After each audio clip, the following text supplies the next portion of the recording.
भगवद गीता में कहा गया है कि जिस तरह एक व्यक्ति एक नई शर्ट पहनने के लिए एक पुरानी शर्ट को छोड़ देता है, उसी तरह आत्मा एक नए प्रकार के शरीर को प्राप्त करने के लिए एक पुराने शरीर को छोड़ देती है। इस प्रकार 84 लाख प्रकार के शरीर हैं, जिनमें से मृत्यु के समय आत्मा शरीर धारण करती है। भारतीय हिंदू धर्म शास्त्रों पुराणों के अनुसार इस सुंदर विश्वसुधा में छोटे बड़े कुल मिलाकर 84 लाख योनियां बताई गई है।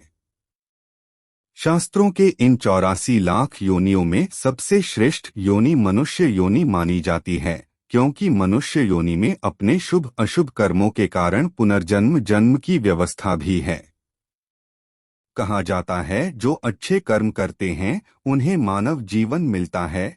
कुछ ऐसे जीव भी होते हैं जो शुभ कर्मों के कारण 84 लाख योनियों में भटकने के बाद मानव देह में जन्म मिलता है। सभी ग्रंथों का सार भागवत है। जिस जगह पर भागवत कथा का वाचन होता है वह जगह तीर्थ स्थलों के समान पवित्र हो जाती है। मनुष्य के निर्मल मन में भगवान का निवास होता है। मन में भगवान का निवास होने से इंसान बुनियादी सुख सुविधाओं के साथ साथ भक्ति मार्ग पर अग्रसर होता है। भक्ति इंसान को मुक्ति के मार्ग पर ले जाती है। मुक्ति मिलने से इंसान 84 लाख योनियों से मुक्त हो जाता है। यही मानव जीवन का लक्ष्य है। 84 लाख योनियों से मुक्ति के लिए मानव जीवन ही एकमात्र विकल्प है।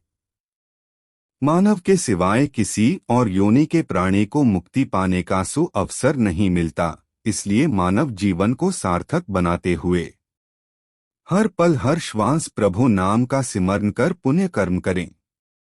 प्रभु नाम का सिमरण व पुण्य कर्म करने से ही मोक्ष की प्राप्ति का मार्ग प्रशस्त होगा। मानव जीवन व्यर्थ बीत गया तो फिर सिवाय पश्चाताप के कुछ हाथ नहीं लगेगा। 84 लाख योनियों से छूटने का एक सिद्ध उपाय।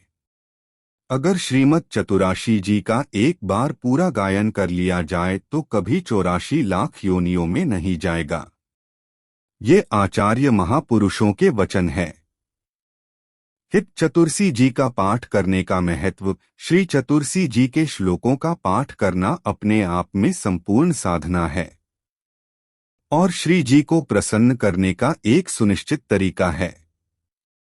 जिस प्रकार एक दरबारी विदूषक राजा और रानी की स्तुति गाता है, उसी प्रकार हमें अपने प्रिय युगल सरकार को प्रसन्न करने के लिए चतुरासी जी में वर्णित श्री श्यामाश्याम की महिमा का गान करना चाहिए।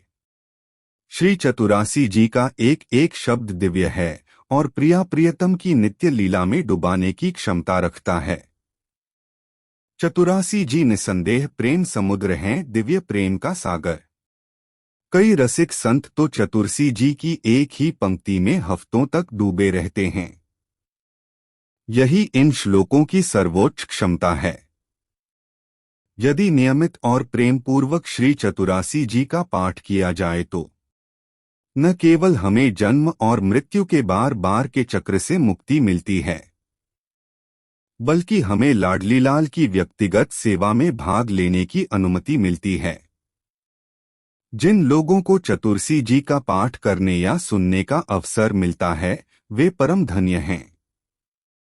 इस ग्रंथ को प्रेम लक्षण या माधुर्य भक्ति का प्रतिपादक भक्ति ग्रंथ कहा जा सकता है। कुछ विद्वानों का ऐसा भी आग्रह है कि इसमें 84 पद रखने में हरिवंश गोस्वामी का आशय यह था कि एक एक पद के मर्म को समझने से लाख योनियों में चक्कर काटने से जीव बच सकता है। इस प्रकार 84 लाख योनियों का चक्कर मनुष्य से छूट सकता है। 84 कोस की परिक्रमा लगाने से एक एक कदम पर जन्म जन्मांतर के पाप नष्ट हो जाते हैं। शास्त्रों में यह भी कहा गया है कि इस परिक्रमा के करने वालों को एक एक कदम पर अश्वमेध यज्ञ का फल मिलता है। साथ ही जो व्यक्ति इस परिक्रमा को लगाता है उस व्यक्ति को निश्चित ही मोक्ष की प्राप्ति होती है। हरे कृष्ण, राधे राधे।